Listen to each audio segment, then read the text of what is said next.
Já abriu a tela, converso com meu amigo professor Tiago Hortaete. Seja bem-vindo. Obrigado, Geraldo. Muito legal. Obrigado por abrir as portas sempre para a cultura da cidade.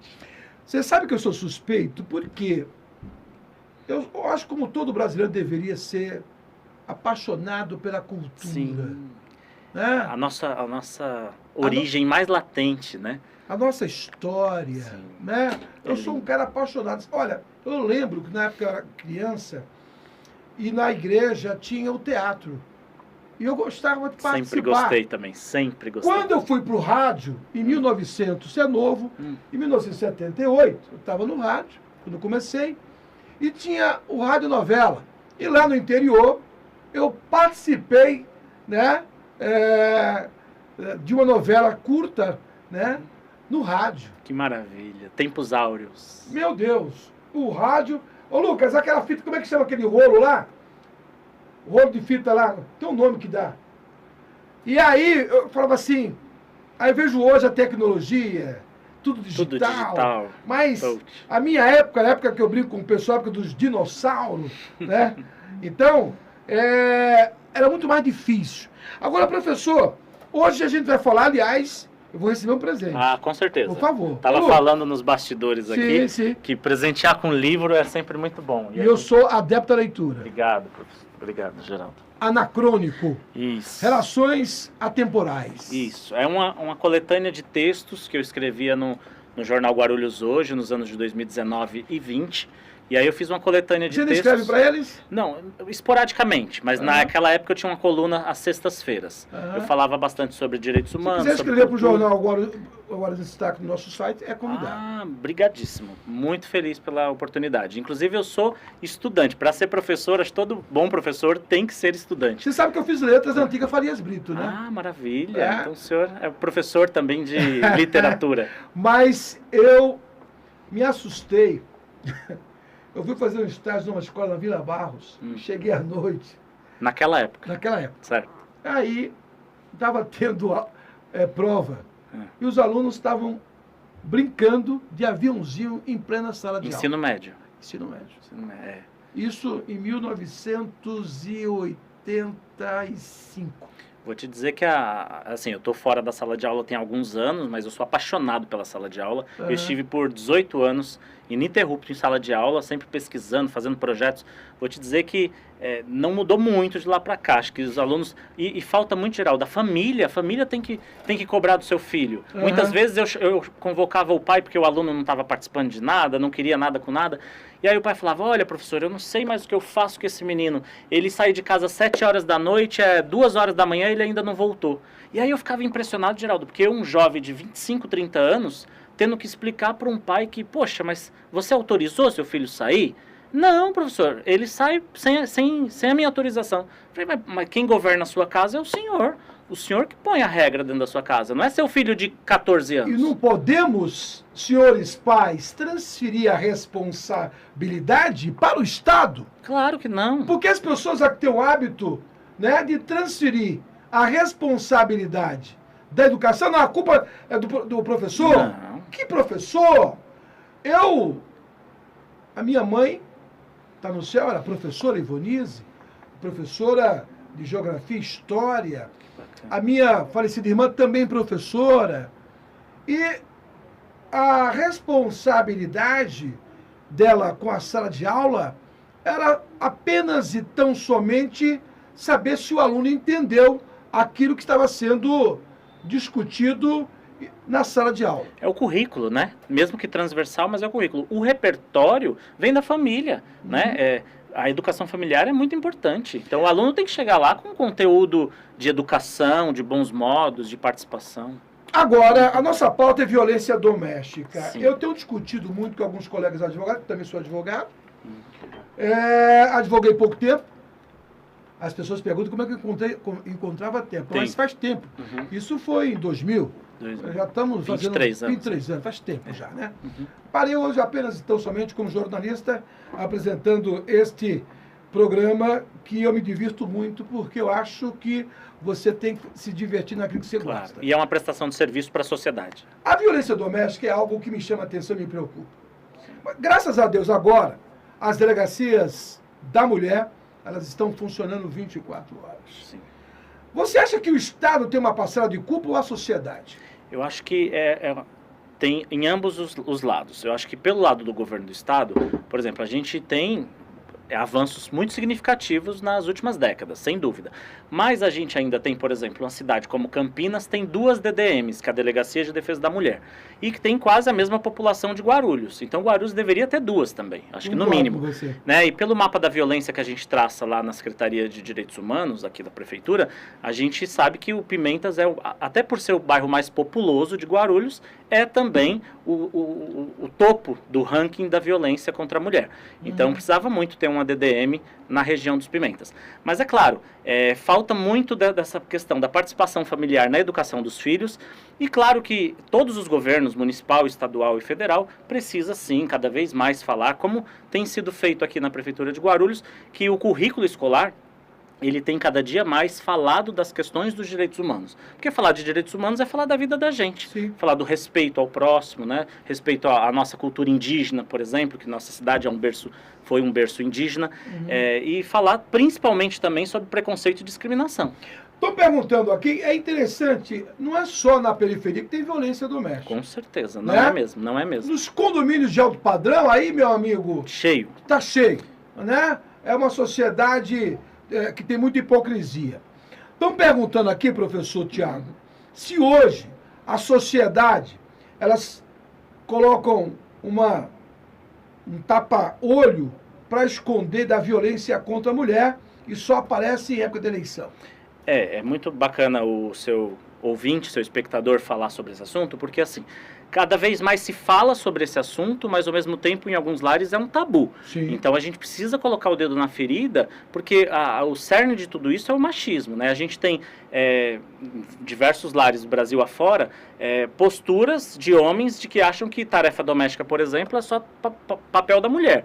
E não é. Aí você pode falar, mas o que isso tem a ver com a violência? É que isso caminha para uma estafa da mulher tão grande, do homem achar que a mulher é um objeto, que a mulher, ele que decide se a mulher vai ou não visitar os pais, ele que decide, mulher minha não trabalha, sabe, esse tipo de coisa. E aí, assim, a peça que a gente tá aí colocando em cartaz no dia 5 de agosto, aqui em Guarulhos, é para colocar o dedo nessa ferida. A gente vai falar de feminicídio, mas a gente vai falar também de violência obstétrica, que é na concepção, quando a mulher no seu momento mais sublime de conceber uma vida, muitas vezes sofre violência, como os noticiários tem aí diuturnamente falado bastante sobre esse assunto.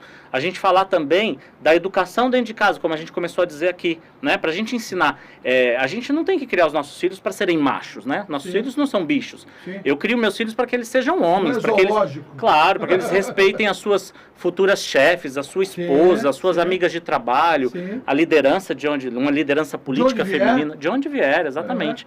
Então acho que muitas vezes tem esse tapa os olhos mesmo, porque acha que é um tabu, e aí vem com aquela frase, né, que em briga de marido e mulher não se mete a colher. E isso já está ultrapassado, se mete a colher sim. Se pune o agressor e protege a vítima. Tem uma lei estadual obrigando, Tem. Né, os condomínios a denunciarem. Sim. Né? Se você não denunciar, aí a vara vai estreitar. Porque a omissão também é violência. O Lucas colocou aí na tela a estreia, né? Sim. Dia 5 de agosto. Isso, no Teatro Adamastor, Geraldo, no dia 5 de agosto, às 20 horas, inclusive o ingresso é 1 quilo de alimento não perecível, que a gente vai destinar esses alimentos para famílias que sofreram aí violência doméstica e que muitas vezes a mulher está tentando se restabelecer, seja à procura de um emprego e passa por dificuldades, né? Muitas vezes o marido está na cadeia e merece estar, se abusou de uma mulher, seja a esposa dele ou qualquer outra, ele merece estar na cadeia. Nós lançamos um livro, Geraldo, que é um livro do ano retrasado, na Secretaria de Direitos Humanos, que nós entrevistamos 8 mulheres, histórias reais de guarulhenses, que sofreram violência, mas que romperam o ciclo. Então conseguiram dar o primeiro passo, denunciar. A prefeitura tem uma série de instrumentos, que é o direito de todas essas mulheres, mas que muitas vezes a população não conhece esses direitos. Então está aqui a nossa missão também de prestar esse serviço. Olha, através desta peça, eu entendo que a população deveria participar, porque muitas vezes você tem dúvidas e você tem vergonha de perguntar, né? E numa peça de teatro, eu tenho quase que certeza você vai tirar suas dúvidas. Sim. Porque, de maneira ilustrativa, E uma maneira agradável de entender. E é bastante interativo, Geraldo. Nosso espetáculo, no meio do espetáculo a gente abre debates. Então não é só no fim da peça. No meio da peça, a cena acabou de acontecer, tem um ator coringa. Isso é uma metodologia muito do teatro do oprimido, que é de um grande teatrólogo brasileiro chamado Augusto Boal, que faleceu em 2009, mas que deixou aí um legado incrível de uma metodologia de teatro em que você coloca atores para serem coringas e falarem: e aí, o que você acha do que acabou de acontecer? Te incomodou de alguma forma? E é através do incômodo, do inconformismo que nasce a luta, né? A luta dessas mulheres que nós, como homens, temos que ser solidários e somarmos na luta também. Não é nosso lugar de fala, mas a gente tem que pensar quem são os agressores, são os homens. Então cabe a nós, homens, que somos éticos, honrados, a repensar essa sociedade. Você acha, como professor,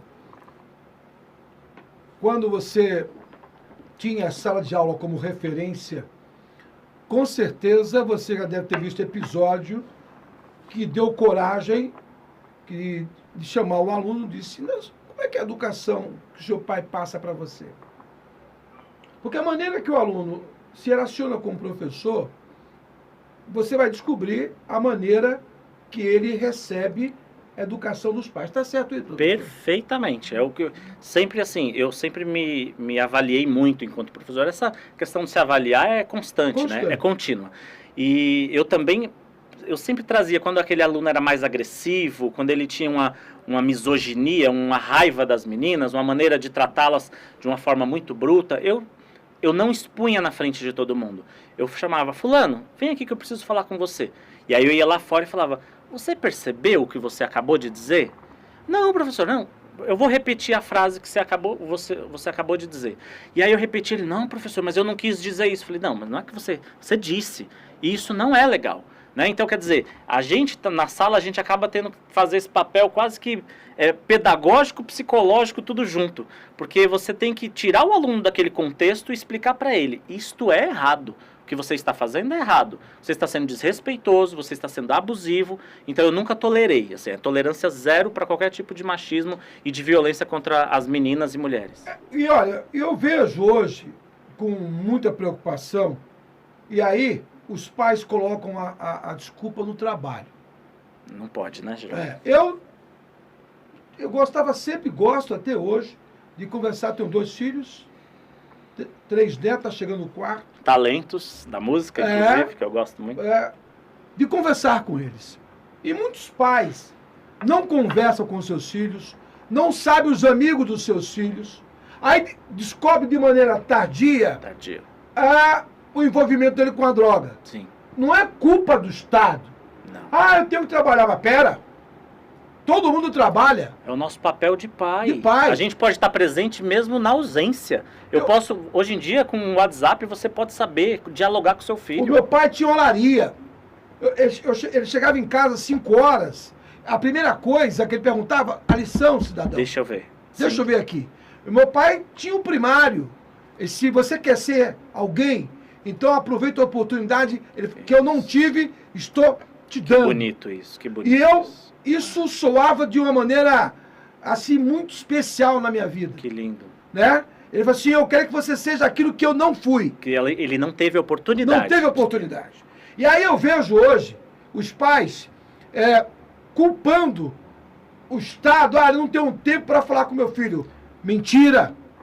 Desculpa. Uma mentira deslavada. Deslavada, concordo. Você tem que ter tempo. Que conversa é essa? Eu chego em casa, quando os meus filhos eram menores de idade, e aí revezava eu e a esposa, de olhar, sim, de conversar.